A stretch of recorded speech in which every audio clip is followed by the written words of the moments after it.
Tapi sudah diajari tentang semantik prosodi dan diskurs prosodi belum? Kemarin sama Bu Almira. Belum, Pak. Oke, Belum. oke, semantik prosodi dan diskurs prosodi belum ya? Baik.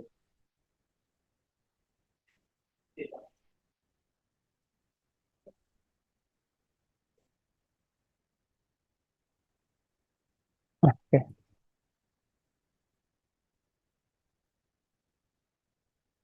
oke. Jadi kolokasi kemarin kan Bu Almira sudah menjelaskan kata yang selalu berdampingan. Tapi dari kolokasi itu ada yang namanya akan muncul namanya semantik prosodi. Semantik prosodi ini adalah kolokasi yang timbul dari hubungan makna kolokasi ya, yang muncul dari hubungan antara semantik dan kata-kata kolokasi tersebut. Misalnya dipanggil semantik prosodi atau diskurs prosodi. Nanti penjelasannya akan di bawah lagi ya. Lalu ada semantik preference. Semantik preference ini makna kolokasi yang timbul dari hubungan semantik di antara kata-kata kolokasi dari suatu node. Maksudnya seperti ini. Jadi ketika kolokasi kan nggak cuma satu. Kalau kita melakukan kolokasi analisis ya, misalnya kolokasinya kemarin rezim misalnya, kolokasinya rezim kan banyak tuh. Nah, semantik preference ini maksudnya adalah preferensi semantik. Rezim ini lebih berdampingan dengan kata benda kah, kata sifat kah, kata kerja kah. Nah, itu karena semantik preference ya, bukan prosodi. Ini semantik preference lebih ke sana. Tapi kalau yang semantik prosodi yang atas tadi itu lebih ke evaluatif atau makna negatif dan positif. Nah, apakah rezim itu berdekatan atau berkolokasi dengan kata yang bermakna negatif atau positif? Nah, itu namanya semantik prosodi. Apakah rezim itu punya negatif semantik prosodi atau positif semantik prosodi? Dilihat dari kolokasinya. Dari ini lebih ke makna dan konkordansi. Tadi kalau semantik preference itu dari part of speech-nya ya. Maksudnya rezim ini kolokasinya lebih ke preferensinya itu lebih ke kata kerja misalnya atau kata benda misalnya. Nah, itu semantik preference. Tapi yang paling banyak dipakai itu adalah semantik prosodi yang paling banyak dinyatakan. Misalnya dalam diskurs atau misalnya profiling synonymous language ya. Jadi teman-teman kan di bahasa ada sinonim-sinonim yang mungkin maknanya sama, tapi mungkin semantik prosodinya beda. Ya, seperti yang saya contohkan dari awal, rezim dan pemerintah itu mungkin dianggap sinonim. Nah, tapi dia mempunyai semantik prosodi berbeda. Mungkin pemerintah lebih positif atau netral, tapi rezim itu negatif. Nah, itu namanya berarti rezim punya negatif semantik prosodi, pemerintah mungkin punya netral dan positif prosodi. Nah, itu yang dimaksud semantik prosodi itu. Jadi makna kolokasi yang timbul dari keterkaitan satu node ini, maksudnya kata yang kita cari ya, dengan kolokasinya. Nah, oke, beberapa expert sudah menjelaskan, teman-teman bisa baca bukunya, tapi ini saya bahasa Indonesia kan ya. Semantik prosodi bisa bermakna aura makna yang konsisten diberikan kolokasi. Jadi kalau istilahnya orang Indonesia itu kalau kamu berteman dengan penjual minyak wangi, maka akan ikut wangi ya. Jadi kalau kata itu sering kolokasi dengan negatif, maka secara nggak langsung kalau teorinya Ho itu lexical priming, maka di kognitif kita akan siap-siap untuk apa namanya?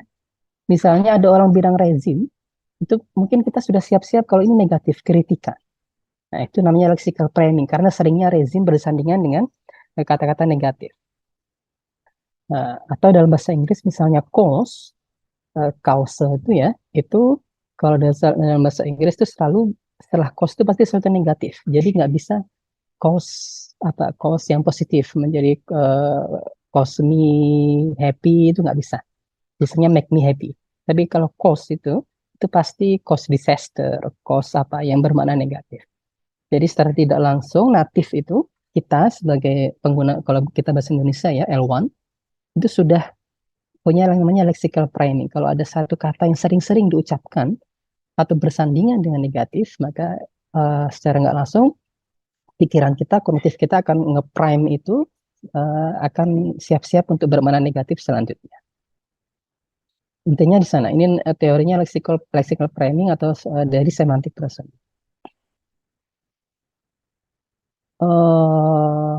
Oke. Jadi fungsi utama dari semantik prosodi adalah untuk mengungkapkan sikap atau evaluasi pembaca penulis. Biasanya lebih ke negatif. Nah, contohnya ini dalam bahasa Inggris ya, tapi teman-teman nanti kita akan praktik dalam bahasa Indonesia juga. Cause ini kolokasinya, kalau teman-teman cari di korpus general bahasa Inggris BNC atau apa yang ada di CKP Web, itu pasti ini. Nah, makanya bisa dibilang cause ini apa? Mempunyai apa? Kolokasi negatif. Nah, atau negatif semantik prosodi ya, karena kolokasinya tuh bermakna semuanya negatif ya. Nah, negatif semantik prosodi. Nah, bandingkan cause itu kan bisa apa namanya consequence ya, atau ya, kalau dalam konsekuensi ini juga sama kolokasinya apa? Ini sama-sama negatif. Nanti kita coba lihat bahasa Indonesia. Apakah konsekuensi dampak itu berkolokasi negatif atau positif? Nah, nanti kita coba lihat di Indonesia juga. Nah, oke, implikasinya kalau dalam leksikografi bisa dibuat dalam makna seperti ini. Nah, di sini diterangkan kalau kamu sudah berbasis korpus, ini kan cause ini artinya alasan kenapa sesuatu terjadi ya. Nah, di sini ditambahkan especially something bad, ya, karena seringnya dia berkolokasi dengan negatif. Sama kayak gini, ya, consequence itu juga sama. Often one that is bad or not convenient, ya. Nah, di KBBI sayangnya di KBBI kita belum. Jadi teman-teman untuk riset ya itu gimana sih aplikasi kolokasi dalam paper dalam riset. Nah, yang pertama bisa ke discourse, yang kedua bisa seperti ini, profiling kata-kata sinonim, kata-kata yang sama artinya, ya. Kebanyakan di sana kolokasi. Kalau discourse ya biasanya tentang representasi ya dari suatu isu atau dari minority group, itu bisa pakai kolokasi. Kayak kemarin pria dan wanita, gimana kolokasinya.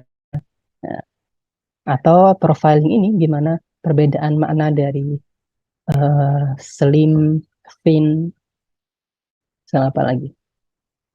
Slim, thin, skinny.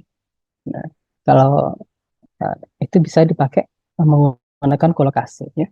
Dalam bahasa Indonesia saya kira banyak sekali synonymous words atau kata-kata sinonim di bahasa Indonesia yang belum diteliti itu. Tentang jadi apakah mereka sama semantik prosodinya ataukah ada yang positif ada yang negatif. Ya. Nah, itu bisa ke sana. Oke. Nah, ini sama rezim. Kalau bahasa Inggris ada mainly disapproving, ya. Karena seringnya rezim itu berkonotasi dengan negatif. Nah, ini provide. Nah, kalau teman-teman provide itu menyediakan, ya. Mungkin apa namanya sinonimnya yang lain mungkin beda ininya. Nah, tapi di sini kalau teman-teman cari provide itu maksudnya positif semantik prosodi. Kenapa? Karena ini kolokasinya tentang yang positif, ya.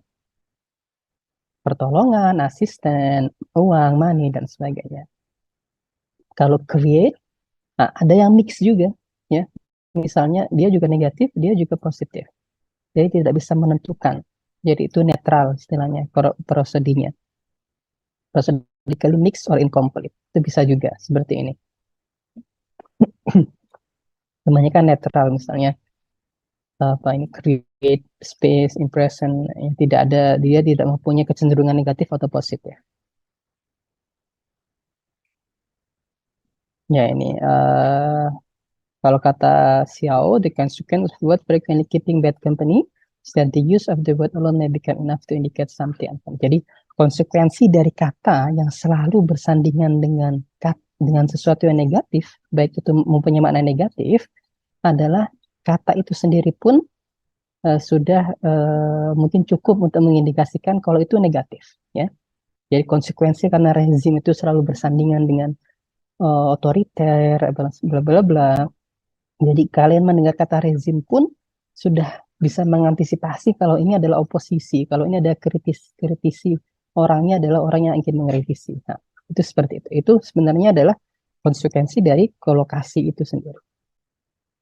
Nah, ini namanya semantik prosodi dan ya atau diskurs prosodi.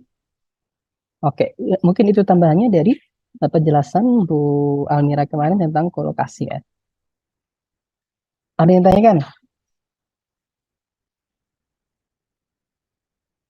So far aman ya? Atau sudah nulis Aman paper sih. ini jangan-jangan teman-teman? Saya mau tanya, Pak. Silakan, Apa? Karena siapa ini? bicara Mas, apa, Pak? Aura, Aura ya. Iya, Pak. Nah, panggilannya apa Mas? Hanya Hilda, Mas. Pak. Hilda. Iya, Siap siap. iya, Gimana Pak. gimana Mas? Nah, Eh, saya itu kan beberapa hari lalu punya ide untuk UAS ya, mm-mm, Pak ya, ingin meneliti mm-mm, tentang kolokasi dari kata Cina dan Tionghoa, Pak. mm-mm, Itu saya kan belum tahu apa semantik prosodi itu seperti apa. Tapi saya tuh mm-mm, awalnya ada niat untuk meneliti eh, kata Cina ini kalau apa arah ke arah negatif atau ke arah positif atau Tionghoa ini arahnya ke arah negatif atau ke arah positif. Saya itu sudah ada ide seperti itu, Pak. mm-mm. Bagus Eh menurutku. yang mau Bagaimana saya atau mungkin lebih ke diskursnya? Sorry, setelah bentar ya Mas ya. ya Ngasih ini. Mungkin akan lebih bagus kalau ke diskurs jadi bagaimana representasi negara Cina mungkin ya di media. Cina kalau sama Tionghoa itu bedanya apa? Kayaknya karena Indonesia pakai Tionghoa ya, bukan Cina ya. Atau seperti apa, Mas? kalau apa Hmm. Tionghoa itu kan orang-orangnya, Pak. Kalau Oh, yang sejauh yang saya tahu, Pak. oke. Kalau Cina itu nama negaranya yang sejauh yang saya tahu. Sepertinya oke terus lanjut dulu, Mas. Eh, Sambil saya cek. Nah, Tapi saya itu karena belum pernah apa mengikuti mata kuliah ini waktu S1, jadi saya tuh bingung mau nulisnya dari mana gitu, Pak. Apa yang harus ditulis, apa yang harus dimulai dari mana penelitiannya itu saya bingung. Jadi seperti itu. oke, oke. Oke, ini tergantung kalau menurut saya untuk yang Cina dan Tionghoa ini mungkin akan lebih menarik kalau tentang bagaimana representasi eh, Cina ya atau kalau kalau ini oh ya Tionghoa itu adalah orang atau bangsa yang berasal dari Tiongkok. Oke. Ya berarti orangnya ya kalau Tionghoa ya. Atau representasi bagaimana orang orang Cina bisa dicari coba coba ini kata Tionghoa kira-kira di korpus banyak nggak di LCC Indonesia. Nah, itu bisa menarik itu saya kira belum ada di ini jadi lebih ke diskurs kalau kalau saya akan mengarahkannya lebih ke diskurs jadi bagaimana orang Cina itu direpresentasikan di media-media Indonesia misalnya apakah lebih positif atau negatif apakah terkait isu-isu orang Cina itu berkontribusi ke Indonesia atau malah di berita itu banyakkan negatifnya nah, seperti apa saya kira itu bisa menjadi menarik. Coba di LCC Indonesia yang CKP Web itu ya, saya coba searchingkan. Tapi untuk mulainya seperti apa, Nat? Berarti Mas Hilda harus baca artikel-artikel tentang diskurs. Oh, Tionghoa cukup banyak. Tapi Tionghoa di sini tidak hanya berarti orangnya ya. Tionghoa di sini bisa bermakna negaranya kan ya? Teman-teman kalau lihat layar saya, ya, Ya, warga Pak. Tionghoa berarti kan bukan orang. Jadi Tionghoa itu berarti negaranya. Ya bolehlah untuk bagaimana negara Cina itu saya kira dulu juga ada bagaimana negara Amerika direpresentasikan di ini. Nah, tinggal browsing-browsing bagaimana mereka membawa itu. Saya kira ada. Jadi coba baca korpus yang diskors ya, Mas Sila. Jadi mungkin backgroundnya nanti eh, kalau diskors itu lebih sosial ya. Jadi mungkin sudah banyak, belum ada yang meneliti representasi negara Cina di artikel Indonesia, padahal padahal Cina itu berperan penting misalnya atau apa sebagainya. Nah, itu nanti gimana kamu membawanya. Lalu pentingnya studinya dan coba dicari-cari di sana. Tapi saya kira belum ada yang membuat representasi eh orang Cina di Indonesia. Saya coba carikan, kayaknya sudah ada di negara lain ya. Saya coba cara mencari ya, corpus discourse.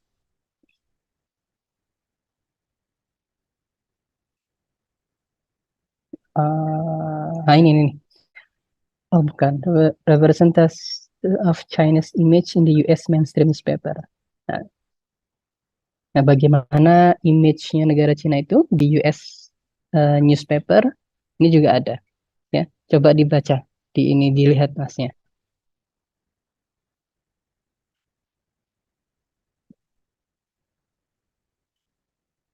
Nah ini juga media representation of China, corpus state critical discourse analysis ya. Nanti seperti apa dia mengolahnya, ininya kalau nggak ada bisa, kalau nggak ada akses bisa pakai yang kemarin saya kasih tahu itu ya caranya. Ya, Pak. Nah, nah ini Mbak ini. Di sini kalau ke artikel ini bagaimana representasi China dan ya, terhadap COVID, hasilnya adalah seperti ini. Tapi ini tentu korpusnya adalah semua artikel yang ada kata China, ada kata COVID-nya. Tentu beda. Tapi kalau kamu general, berarti kamu harus pakai LCC saja kayaknya nggak apa-apa ya. Bagaimana eh, China direpresentasikan di LCC Indonesian Corpus ini kan ada news juga, ada web juga ya. Saya contohkan. Tapi untuk tadi di penulisannya kamu bisa coba baca-baca artikel tentang discourse. Saya coba ya pakai apa namanya? Kolokasi. Kira-kira kolokasinya dia apa? Kita pakai, oh sorry, salah. Pakai, oh ya, dice.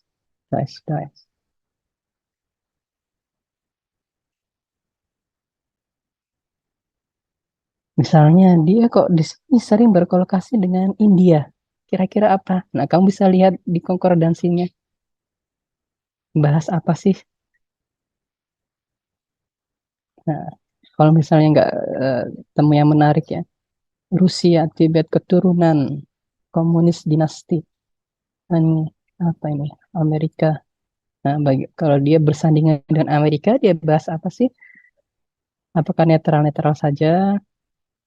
Di sini mungkin akan sebenarnya lebih baik spesifik itu kalau kamu buat korpus sendiri, semua artikel yang berisi kata Cina.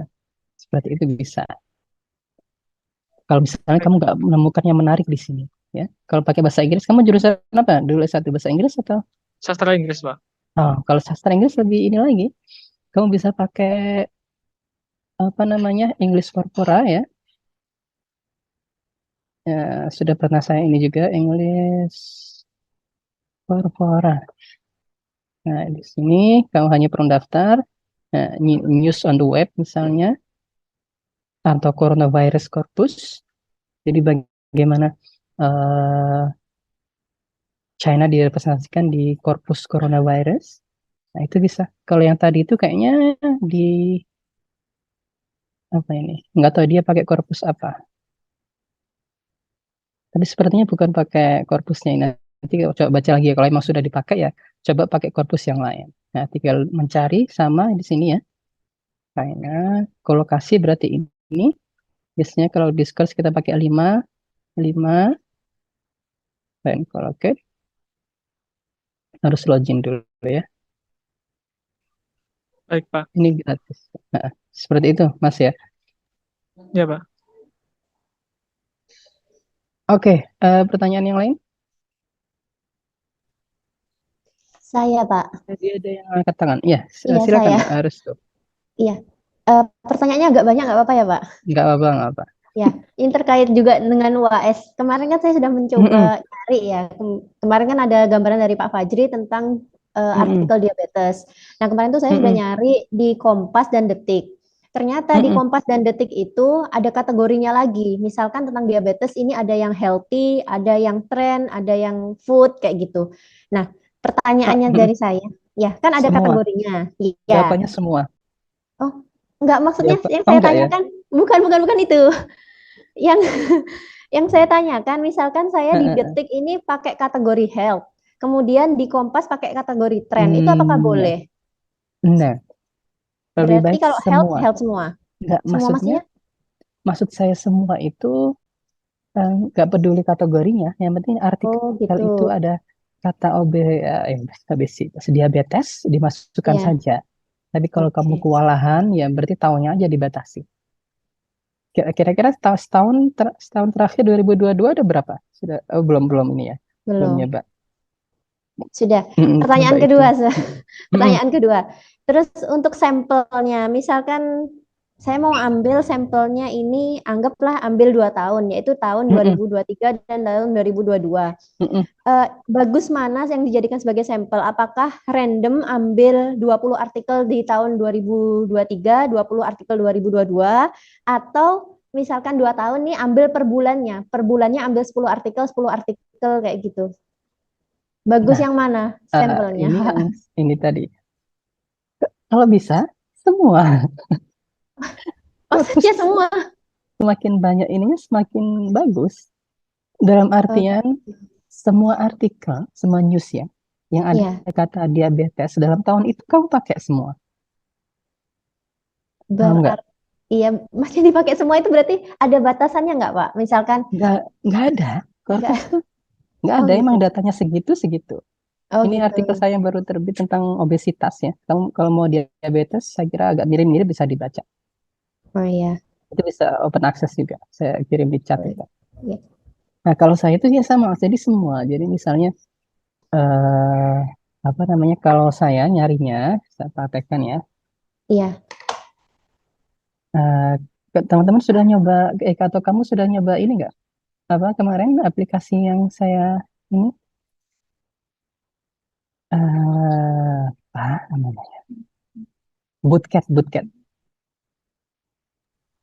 Belum, Pak. Belum ya? Kemarin sempat tanya ke Bu Almira, kemudian cuma dijelaskan sekilas. Nanti diajarin lagi katanya gitu. Saya kayaknya ada videonya juga. Nanti saya kirimnya ke grup. Jadi kebiasaannya saya misalnya ya, kata diabetes tulisannya seperti ini kan. Diabetes, ini kita kasih double quote biar persis ya. Diabetes, misalnya site detik.com ya. Oke. Habis itu kita batasi, kita filter toolsnya di sini. Kalian kelihatan layarku kan ya? Kelihatan nggak apa yang saya kerjakan di layar? Oke. Kelihatan sih. Oke, jadi ini custom range, misalnya tahun kemarin berarti ya 1/1/2022. Kelihatan, Pak, kelihatan. Oke, 12/31/2022. Ini kan tahun penuh ya. Habis itu kita shred. Nah, ini semua muncul artikel yang ada kata diabetesnya. Ya. Nah, tapi coba kalau di akhir-akhir biasanya itu false positif ya. Maksudnya false positif itu nggak ada kata diabetes tapi masuk dalam searching ini. Kalau kamu pengen batasi, misalnya untuk UAS saya kira bolehlah. Kalau misalnya lebih dari 200 ya udah 200 lah per tahun boleh. It's okay. Ya, kalau misalnya lebih dari 200. It's okay. Kamu batasi. Ya, atau 100 per tahun misalnya 3 tahun it's okay. Ya, kalau lebih dari itu. Ini saya kira sampai bawah masih ada kata diabetesnya. Diabetes. Oke. Ya, kayak gitu caranya.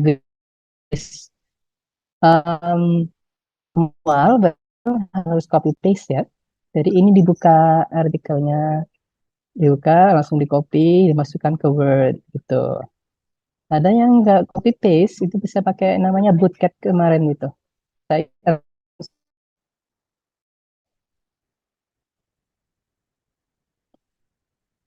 itu siapa tadi? Ya, Restu ya. ada lagi, Pak. Mm-mm. Ya. Mm-mm, boleh boleh. Kemudian setelah kan sudah ya di Mm-mm. convert. Nah, dari Word kan kemarin saya coba, tapi Mm-mm, manual ya, TXT. kan nggak Mm-mm, tahu it's okay, ya. it's okay. Kemudian waktu di input ke Uncon-nya itu pakai yang file satu-satu atau pakai yang directory, Pak? Nanti untuk file ini Oke, ya. tuh kalau mau pakai Ancon, saya tunjukkan lagi. Jadi kan TXT-nya kamu jadikan satu folder ya. Ya, satu folder semuanya. Maksudnya dalam Ya, satu folder, misalnya ada 100 artikel, iya betul. 100 Iya. TXT berarti kan ya. Mm. Habis itu kalian masukkan kamu masukkan jadi satu aja. Maksudnya jadi satu itu Ctrl E. Paham nggak? Wait. Ini saya praktekkan ya. Uncon. Habis itu file, open file as quick corpus. Ya, quick corpus saja nggak masalah. Corpus manager mungkin ada banyak aturannya. Quick corpus, lalu kalian kan suruh nyari nih. Masuk aja ke TXT-nya, lalu Ctrl A, diklik. Itu akan semuanya langsung masuk. Gitu ya. Kamu coba ini. Terus tuh. Ini Jadi quick aplikasi yang corpus. baru apa yang lama ya, Pak ya? Sama aja saya kayaknya. Saya Enggak, soalnya versi berapa ini? 4.2.2.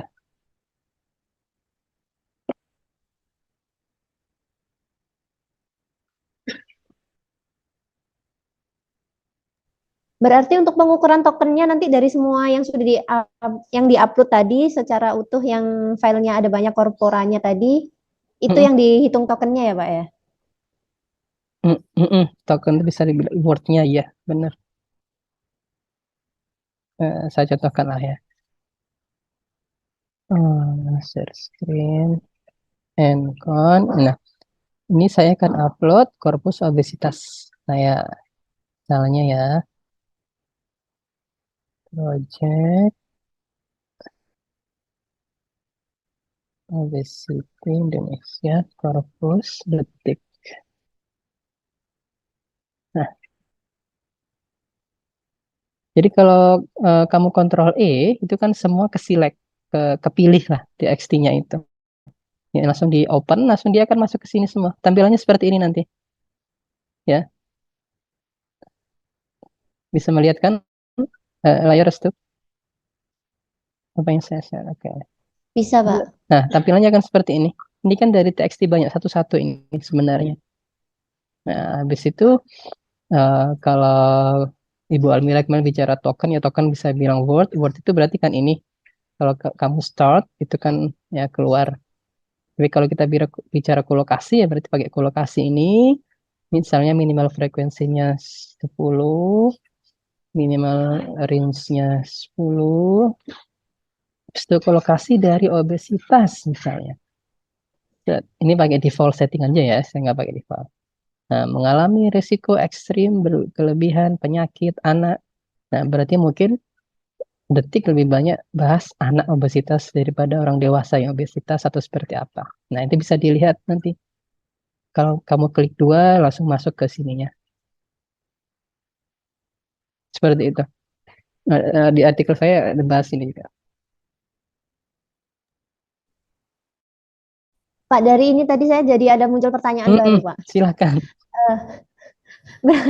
Berarti ini nanti misalkan kan dilihat ya kolokasinya, kayak Nah, seperti yang kalau saya obesitas kemarin ini. pakai Ini kan keywords. ada, Kalau di obesitas saya, kamu bisa pakai keywords juga sih. oh berarti nanti misalkan saya menggunakan keyword tentang insulin gitu. Hmm, Berarti nanti akan dicari di kata kolokasinya insulin kayak gitu, Pak? Atau gimana? Oke. Kalau keywords itu kan kamu bandingkan satu korpus dengan korpus reference ya. Korpus Oh iya reference. benar. Benar kan? Saya kalau nggak salah pakai referensinya pakai LCC Indonesia kayaknya. Yang 2022. Kamu nggak harus ngikut. Kamu bisa langsung ke lokasi aja bisa. ya. Jadi kolokasi obesitas misalnya. Habis itu dia ini kolokasinya ambil 100 yang paling atas misalnya. Kalau kamu bisa mengelompokkan nggak itu, mengelompokkan kolokasi itu jadi satu tema misalnya ya. Misalnya pengidap, di sini temanya apa? Nah, apakah berbicara tentang penyebab obesitas yang paling banyak atau bicara apa di sini? Nah, itu bisa seperti itu. Atau misalnya kamu lihat di sini ada kolokasi anak. Nah, ketika obesitas berkolokasi dengan anak, itu seperti apa sih diskursnya? Nah, kamu bisa bisa juga kamu anak obesitas atau anak-anak yang obesitas itu seperti apa patternnya? Ceritanya tentang apa? Ambil aja beberapa artikel untuk dibaca penuh itu juga bisa.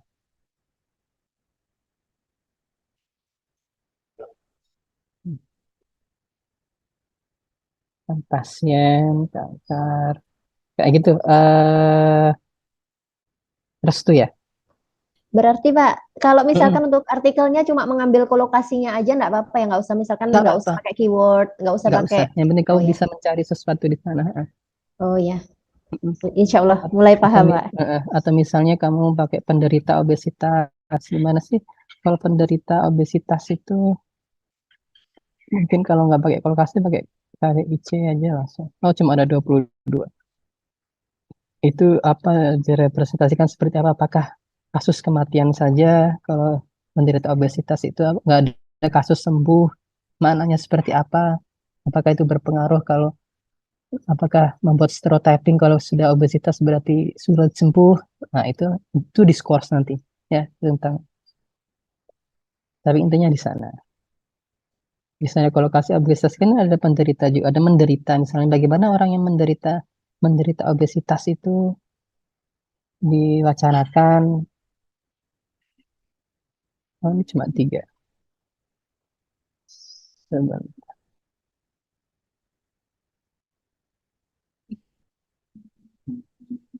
BMI, BMI. Oke, ada pertanyaan lagi? Next, Sudah Pak, Insya Allah aman. aman-aman. Nah, obesitas ternyata kolokasi dengan ekstrim. Berarti mungkin yang dimasukkan berita itu lebih ekstrim obesitas saja. Apakah seperti apa? Lebih cenderung ke ekstrim. Apakah itu akan disebut juga diskurs yang menakut-nakuti karena selalu orang obesitas itu misalnya meninggal atau nggak bisa sembuh. Nah, itu diskurs nanti ya. Kamu lihat dari kolokasinya seperti apa.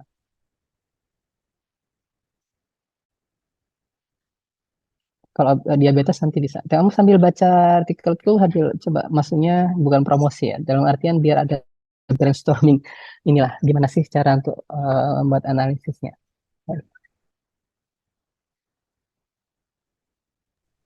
Iya Pak. Mm-mm. Aku mau Tanya tanya lagi, Rafida ya. jelas tidak Pak? Suaranya agak maju mundur. Oh, bisa. Oh, ya. Kita chat aja ya Pak. Boleh dicat ya, dicat aja. Nah, oh kalian sehari itu hanya satu mata kuliah ya? Kalau S2, aku lupa. Iya Pak. Satu mata kuliah ya. Oke, oke. Satu Pak, rasa 10 Pak tapi. Enggak lah. Ini semua, UASnya paper semua dah. Diskurs kayaknya paper juga. Atau Cuma ada yang korpus sama kontemporer yang masa? enggak. Kontemporer UASnya. Oh iya. Oh iya paper semua. UASnya Ada paper. filsafat, Oh, teori. filsafat mungkin enggak. Ya, itu umum kan filsafat. Tapi kayaknya semua rata-rata paper. Diskurs pun paper. Diskurs siapa yang ngajar? Mem Emma. Oh, Bu Emma. Tapi mungkin nggak critical discourse ya, discourse biasa. Pak bisa diketikkan untuk yang chatbotnya tadi Pak. Chatbot yang mana ya? Yang tadi untuk nyari artikel secara otomatis itu tadi, Pak. Oh, oke. Saya kirimkan videonya ya. Sebentar. Bootcat namanya, Bootcat. Kalau bisa download di sini.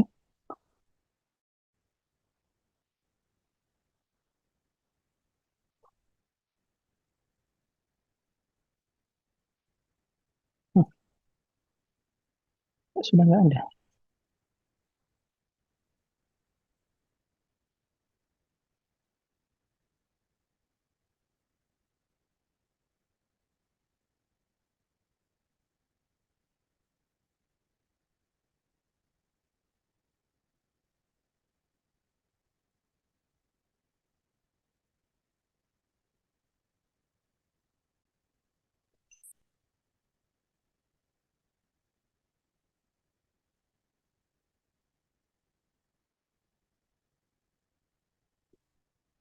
Oke, download di situ.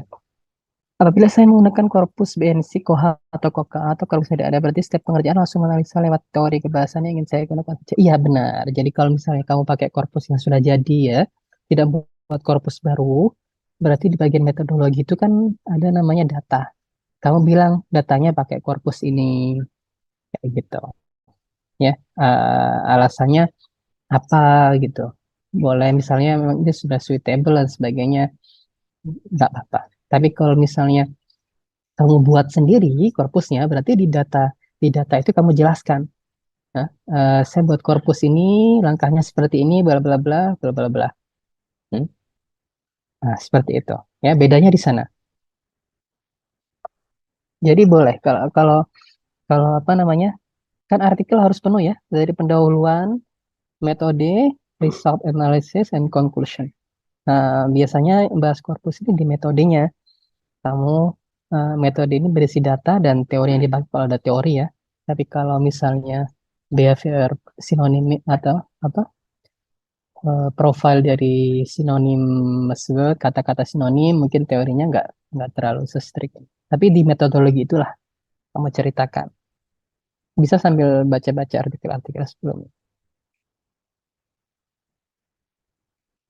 Jadi gitu. Jadi saya tidak mengharuskan kalian buat korpus sendiri ya. Tapi kalau artikel paper teman-teman ini memang harusnya buat korpus sendiri, mah ya lebih baik buat korpus sendiri sambil belajar juga. Ya, misalnya idenya Restu ini kita coba lihat kalau kita pakai korpus yang sudah jadi ya, misalnya LCC Indonesia, kita new query LCC Indonesia 2023 diabetes. Ada nggak berapa banyak nggak? 16.600. Cukup banyak 16.000 ini. Kita lihat kolokasinya diabetes. Oke, kita biasanya pakai dice. Ini 5, ini 5. Nah, oke. Saya kira boleh juga Restu kalau mau pakai ini ya. Karena cukup banyak 16.000 16.000 occurrences atau frekuensinya di sini. Nah, lihat mellitus, mungkin ini sudah ekspektasi ya. Diabetes mellitus yang dibahas. Nah, ini ada penderita diabetes. Lalu kamu klik lah. Kalau penderita diabetes itu seperti apa? Kamu bisa cari kolokasinya lagi. Ya, mungkin kamu mau fokus ke penderita diabetes misalnya, karena dia masuk kolokasi nomor 5 atas misalnya. Sorry. Bisa nggak ya masuk kolokasi lagi? Nggak bisa, kayaknya pakai new query. Misalnya balik lagi, penderita diabetes. Misalnya, bagaimana kolokasinya, dia punya prosodi negatif, positifkah, atau seperti apa? Ada 2000, bisa lah kita pakai kolokasi kalau 2000. Penderita diabetes. Kita pakai dice. Kita pakai ini. Oke. Kalau saya lihat di sini ya, secara saya nggak lihat langsung ke konkordansinya. Ini mellitus ya, mungkin sudah wajar lah. Nggak menarik untuk dibahas. Karena ini memang pasangannya diabetes mellitus. Tapi di sini ada insulin. Mungkin lebih banyak berbicara tentang obat, konsumsi, glukosa. Mungkin ini penyebab komplikasi. Nah, gimana komplikasi itu seperti apa? Bisa kamu lihat konkordansinya ya. Karbohidrat, apakah koran-koran yang bicara penderita diabetes itu berbicara tentang penyebab orang jadi diabetes atau cara menyembuhkan diabetes atau apa? Nah, ini kamu bisa coba cari di sini. Gitu, terus tuh teman-teman yang lain juga bisa kalau sesuatu yang kalian cari itu okuransinya cukup banyak di korpus yang sudah ada, misalnya sisi Indonesia ini kalau pakai bahasa Indonesia ya nggak perlu buat korpus sendiri. Seperti itu. Apakah paper kita nanti menggunakan bahasa Inggris atau bahasa Indo? Bisa dua-duanya. Bisa bahasa Indo, bisa bahasa Inggris. Sepertinya, ya seperti itu. Apa bahasa Inggris? Semua ya? Kayaknya enggak deh. Bisa bahasa Indo, bisa bahasa Inggris. Ya. Untuk nanti ke depannya mau kamu submit ke jurnal atau apa, lah itu urusan belakang. Tapi untuk skala UAS, kayaknya kita memperbolehkan bahasa Indonesia.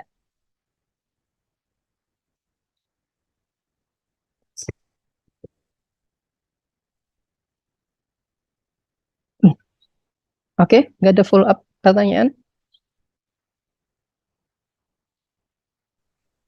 Berarti saya pakai yang LCC Indonesia itu juga apa-apa ya, Pak? Kak, itu tadi kan sudah Boleh. lumayan banyak. Mm-mm. Iya. Nggak apa-apa, nggak apa. Apakah sebelum mengolah data nggak perlu valid dalam arti validasi ini karena kalian akan mempresentasikan ya apa yang akan kalian tulis, maka saat itu akan dosen yang validasi. Tapi nggak usah cari validasi ini. Jadi nanti setelah minggu UAS itu cuma ada 3 pertemuan, sisanya adalah presentasi paper kalian. Dalam artian apa yang akan kalian tulis ya, bukan sudah jadi. Apa yang akan kalian tulis. Nanti kita kasih saran dan sebagainya.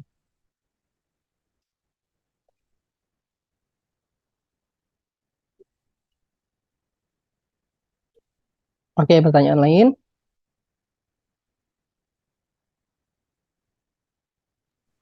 Izin Pak, Oke ya, sudah ada ide semua. Oh ya, saya izinkan. kan kita Gimana, UTS-nya pakai gimana? lunchbox ya. Bisa dipraktikkan Kak? Oke, ya, ini akan saya. ODS-nya, iya. Tahun kemarin sih saya lihat soalnya pakai Launchbox. Sebentar, sudah install Launchbox semua ya? Sudah Pak. Bisa di open Launchbox-nya. Nggak tahu. Sudah